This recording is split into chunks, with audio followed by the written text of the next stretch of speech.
Et salut YouTube, c'est Cornichon. Je vous retrouve aujourd'hui pour une nouvelle vidéo. Enfin, on vous retrouve pour une nouvelle vidéo. Aujourd'hui, on est sur ma S1000 XR, ma moto de route, et on se dirige vers chez BMW Luxembourg et on va essayer la nouvelle S1000 XR. Donc ça va nous permettre, voilà, de faire le comparatif. On va prendre à peu près les mêmes routes et ça va nous permettre de faire un petit comparatif sympa. Je vous retrouve chez BMW et on commence l'essai. Allez, c'est parti!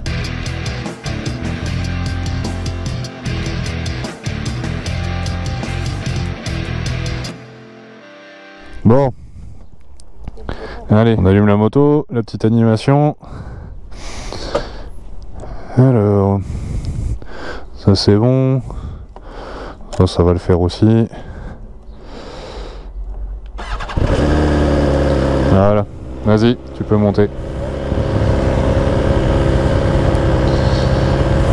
Bon, on va se mettre déjà en dynamique. Voilà. Hop. Échec. Ceci est un échec. Allez, c'est parti. Bon, on va commencer l'essai par un petit peu d'autoroute. Alors, il y a un truc qui est pas mal quand même par rapport à la mienne. C'est, voilà, le système pour monter la bulle est beaucoup plus facile à manier avec une main que sur la mienne où c'est un petit peu plus galère pour monter ou descendre la bulle. Là c'est pas mal foutu. Donc là j'ai pris mon GPS vu qu'elle a la préparation GPS, comme ça on se rend compte de ce que ça donne.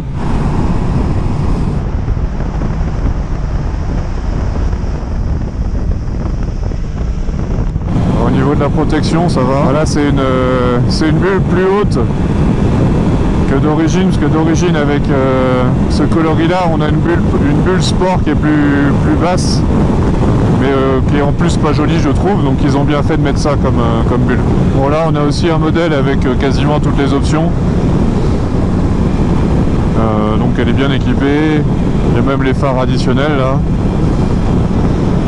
poignée chauffante, suspension électronique. Il n'y a juste pas les jantes forgées, c'est dommage, j'aurais bien aimé essayer avec les jantes forgées, voir ce que ça donne. Au niveau du confort des suspensions, c'est vrai que ça a l'air un peu plus souple que la mienne. Maintenant on va voir ce que ça donne dans les virages.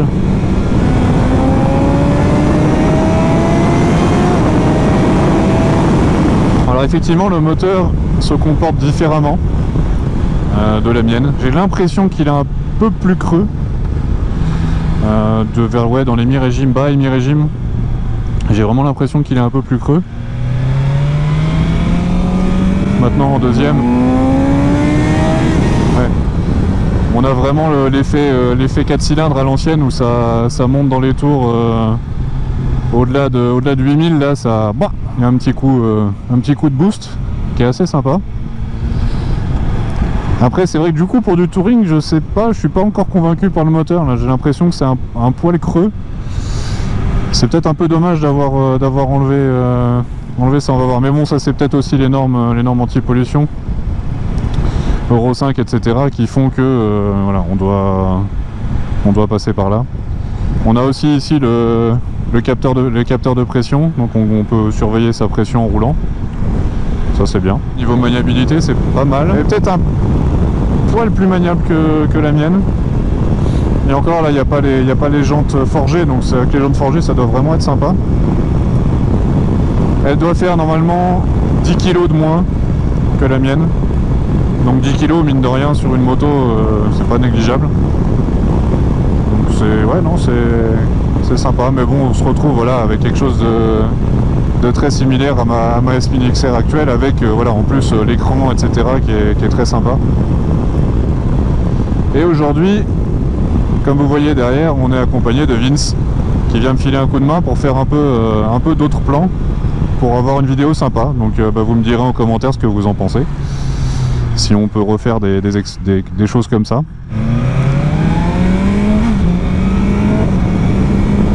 Bon le shifter se comporte bien aussi.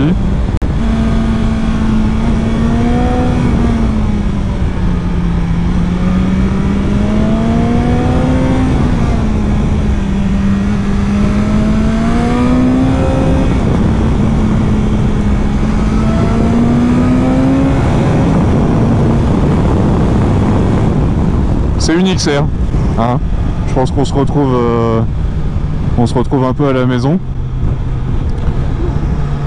Je sais que quand j'ai repris la mienne, là, la XR, après avoir fait quelques essais d'autres motos, et puis après avoir roulé avec la S1000RR aussi pour faire le rodage, j'étais content de la retrouver parce que c'est une moto qui me correspond bien pour la route. Ça permet de faire de faire un peu tout en fait. Voilà, de bien faire un peu tout en ayant un truc qui est quand même agréable à rouler, qui est facile, qui se comporte bien, qui a un bon châssis. Au niveau des freins, c'est très bien, ça suffit pour la route. On a une position qui est agréable, les commandes qui tombent bien sous la main.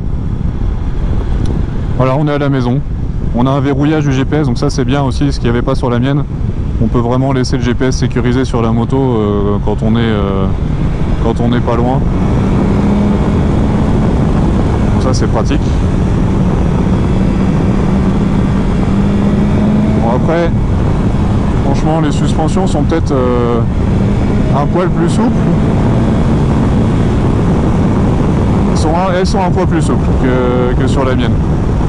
On sent que la moto bouge un peu plus. Bon maintenant est-ce que c'est particulièrement gênant? Vraiment peut-être quand on cherche à arsouiller un peu plus, faut voir. C'est vrai que là je vais pas avoir vraiment l'occasion de rouler plus que ce que je ne fais là. Dites-moi en commentaire si vous avez une expérience de ça, un ressenti aussi là-dessus entre la nouvelle et l'ancienne, si ça vous gêne ou si vous trouvez ça mieux.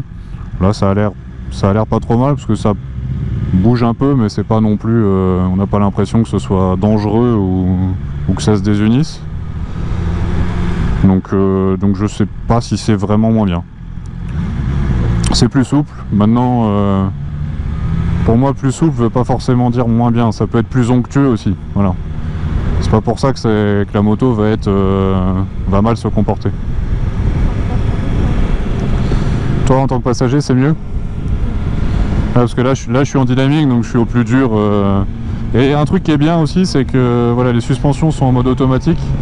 C'est-à-dire qu'on n'a pas besoin, comme sur la mienne, de régler si on est donc le pilote avec chargement ou pilote plus passager. La moto gère toute seule. Alors on sent quand même qu'elle est plus creuse à bas régime. Effectivement. C'est vrai qu'on est obligé là d'aller vraiment chercher dans les tours pour avoir la puissance. Après dans les tours, la puissance est là.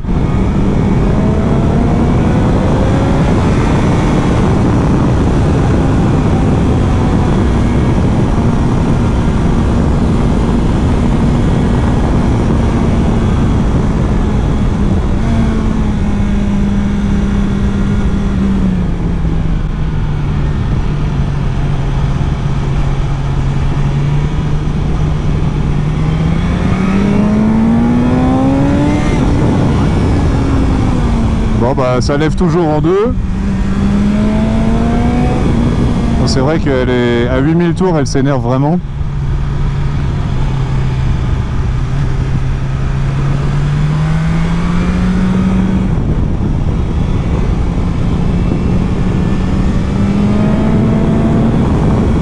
Alors on n'a plus la même sonorité d'échappement non plus, on a moins de POC à l'échappement comme sur la mienne, l'actuelle, où on a des petits retours à l'échappement quand on coupe les gaz, des poc-poc qui sont sympas. Là on n'a plus ça. Encore une fois, Euro 5, tout ça, voilà. Pas trop le choix.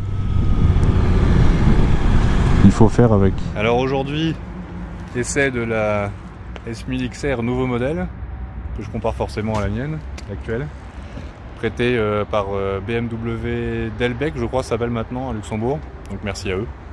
Pack Sport, je crois, au pack M, je sais plus comment ça s'appelle sur la S1000 XR, je vous mettrai en description. Exactement, donc elle est, je pense qu'elle a quasi toutes les options, celle-ci. On a l'échappement Accra qui honnêtement ça fait pas plus de bruit. La mienne en full échappement origine fait plus de bruit. Par contre ils ont changé la bulle, ça c'est bien parce que le modèle sport de base arrive avec une bulle qui s'arrête là. Et du coup on voit le GPS derrière, enfin ça fait pas très joli. Là comme ça c'est sympa. Elle a une bonne tête dans cette couleur là. Bon, tout le monde n'aime pas ce genre de couleur là, mais dira pas le contraire. Le bleu, blanc, rouge, voilà, ça passe. Donc je disais oui, bien équipée avec voilà, les suspensions adaptatives. Donc elle a juste pas les jantes forgées, ce qui est dommage, j'aurais bien aimé l'essayer avec les jantes forgées, mais juste déjà là comme ça avec les jantes classiques moulées. Au niveau maniabilité, franchement c'est vraiment pas mal, comme je disais dans la vidéo. Voilà, on a le shifter up and down qui fonctionne très bien. Toutes les commandes ici, voilà, quand on connaît BMW, on est à la maison. Hop, je vais vous mettre la petite animation X-Air. Franchement, ces compteurs-là sont vraiment sympas. Donc, on a vraiment exactement les mêmes fonctionnalités que sur ma S1000 RR. Donc, si on descend, voilà, on peut aller voir mon véhicule, on peut aller voir les caractéristiques, régler les trips, etc. Et puis dans sport, on a un petit compteur un peu plus sportif. On va voir son angle maximum, on va avoir le traction control et le niveau de freinage qu'on applique. Donc voilà, on a un petit truc qui est sympa, qui est adaptatif, où on a le compteur classique, voilà, avec aussi les infos principales. Alors on a aussi les feux qui font clignotant, ou clignotants qui font feu, c'est au choix. C'est vrai qu'au niveau de l'arrière, ça donne un arrière assez épuré. Moi, je trouve ça sympa. Donc, comme je disais tout à l'heure, j'ai aussi mis mon GPS, parce qu'elle avait la préparation GPS. Ça va être bien à partir du moment où on va vouloir préparer son itinéraire, etc. En sachant que, comme sur la S1000 RR, quand on a l'app BMW, on peut être connecté à la moto et on peut avoir de la navigation. Maintenant, ce sera uniquement gauche-droite, donc c'est vraiment des indications de direction. C'est pas un GPS comme on a ici. Donc c'est bien pour moi, pour l'utilisation que j'en ai, c'est bien de pouvoir avoir les deux. Au niveau des freins, donc comme sur quasiment toutes les motos maintenant, on n'est plus sur du Brembo, on est sur du Hayes, je crois que c'est la marque, donc voilà, qui équipe maintenant la plupart des BMW. Alors la passagère, qu'est-ce qu'elle en pense par rapport à la nôtre? Quand on s'assoit, la première impression, la selle est plus dure. Par contre, à la longue, Comme Peggy 18. Enfin, bref. Oui. Par contre, à la longue, au niveau la selle est plus dure. Comme ma Peggy 18. par contre, au niveau de, je pense, donc c'est les suspensions, oui, sont beaucoup plus souples, donc en fait, on sent moins les à-coups. Alors, c'est ce que je disais. C'est vrai, on sent qu'elles sont plus souples par rapport à la mienne où on a le mode, donc on a deux modes de suspension, road et dynamique. Donc c'est vrai qu'en dynamique, on sent qu'elle est plus souple. Maintenant, faudrait essayer plus, mais en première impression, la moto est pas molle. Voilà, c'est difficile à expliquer, mais la suspension est souple, elle est plus onctueuse, je pense. Et la moto se désunit pas. On a roulé un peu plus sport entre guillemets en forçant un peu plus. Et la moto est pas instable ou quoi que ce soit. Vraiment, elle est plus souple. Alors voilà. Encore une fois, dites-moi en commentaire ce que vous en pensez, si vous avez une idée là-dessus. J'ai pas ressenti de gêne pour pouvoir rouler de façon un peu plus sportive. La moto était quand même stable, donc ça c'était pas mal. Par contre, c'est vrai que du coup, pour le confort, c'est pas mal. Ouais. C'est un peu plus confortable. Et l'autre point, c'est j'ai l'impression que c'est pas du tout la même assise par rapport à l'ancienne. Et donc du coup, je tape un peu moins le casque, Ouais, l'assise mais je te le tape quand même. L'assise est un peu différente. Moi, j'ai l'impression en tant que pilote que la selle est plus ferme pour le pilote. Donc il faudrait voir après sur un plus long trajet. Une bonne moto, vraiment bien équilibrée, bonne à tout faire je pense. Encore une fois une bonne candidate pour la remplaçante de mon actuel, je pense. Donc là on va faire le plein, on va rendre la moto. Et puis comme ça on va reprendre la nôtre et on va pouvoir refaire une deuxième comparaison dans l'autre sens. Pour confirmer les impressions. Allez, on se retrouve sur l'ancienne, enfin l'ancienne 2019, elle est pas si vieille que ça, de S1000 XR, donc la nôtre. Et bah, j'ai envie de dire, pour l'instant ça confirme ce qu'on a ressenti jusqu'à maintenant, c'est-à-dire que la selle est plus confortable sur celle-ci, mais les suspensions sont plus, tapent un peu plus sur celle-ci. On va voir un peu plus tard ce que ça donne en ressenti de maniabilité, enfin dans ce que ça donne en ressenti dans les virages au niveau maintien de la moto.